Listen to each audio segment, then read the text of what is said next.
Okay, so we're with Sandeep Kulkarni, who's the senior principal scientist with PepsiCo. Sandeep, you're aiming to have all of your packaging recyclable, compostable, or biodegradable by 2025. How much of it is now? Well, at this point of time, a lot of our packaging is recyclable. I mean, our beverage packaging, particularly PET bottles, are by and large recyclable. On our snack packaging side, the multi-layer films, those are currently not recyclable or biodegradable for most part. So there is difference based on which particular packaging you're talking about. Okay, no, I think I think you mentioned that in the US, the recycling rates of PET were something like 20%. Is that right? Closer to 30%. Okay. How does your current packaging break down then between, let's say, rigid plastics, PET, and the flexible packaging, the PE, or other polymers? I don't know the exact numbers, but I mean, in terms of the mass or the weight, the PET is by far larger because it's a heavier material. We do have a lot of snack packaging films, but those tend to be much lighter, so they don't weigh as much. So in terms of weight, the PET is definitely a larger quantity. So what do you expect the breakdown between conventional oil-based and bio-based plastics to be by your target date of 2025? And do you know now, in fact, what that sort of breakdown is between the two? Well, right now, I would say most of our packaging is oil-based, is petroleum-based. I think there's very limited bio-based packaging that we have in our portfolio right now, if any. By 2025, I guess I couldn't really comment on a number. We're trying to get to as high a bio-based or renewable packaging as possible. So, I mean, are we talking double-digit or high double digits bio-based? Possibly. I mean, I guess I would say would probably be like maybe 25% at least of our packaging. That's very good. Can you explain PHA to us?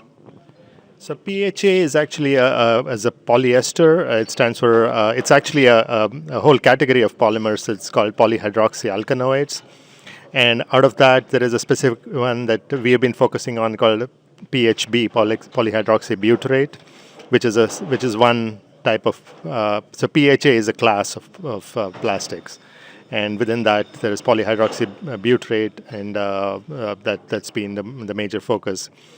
So essentially they're polyesters that can be broken down either in a composting environment or in a marine environment. Okay, and this is being developed with the Danimer Scientific. Do you have an exclusive relationship with them?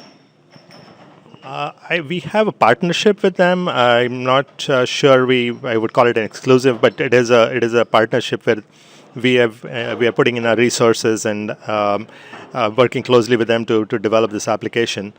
So I think we will have a certain amount of exclusivity, I'm sure, from that, but I think it's going to also help us advance our packaging by working on that relationship. Okay.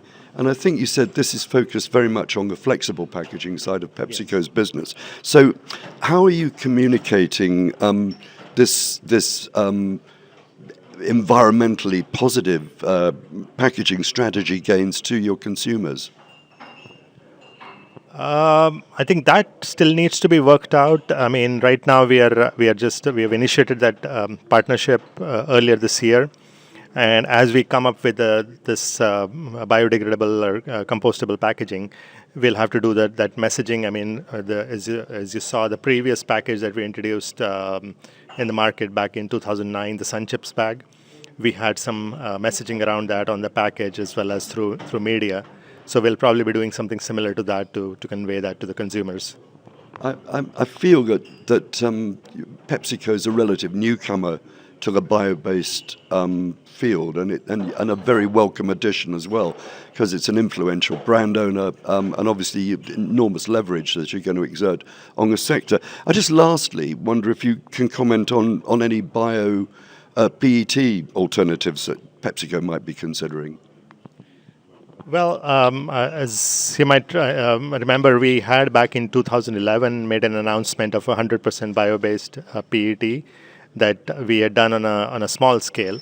Now the economics and so on were unfavorable at the time, and we've been over time we've been monitoring different options in that area, and we haven't really made any major commitment or investment in that area as of yet. Okay. It is a bit chicken and egg, isn't it? I mean, we'll only get scale economies if somebody adopts the bio-based option. But if they don't adopt the bio-based option because the volume isn't there, it's difficult to see how that situation will change. Do you have any view on that?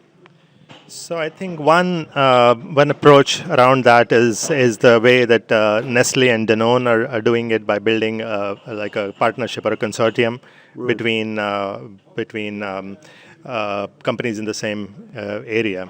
And I think it'll have to be a multi-stakeholder approach rather than a single company doing it on its own.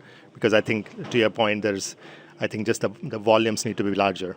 So partnership and collaboration is the way forward. Sandeep, thank you very much for your time and welcome to the bio-based community. Thank you.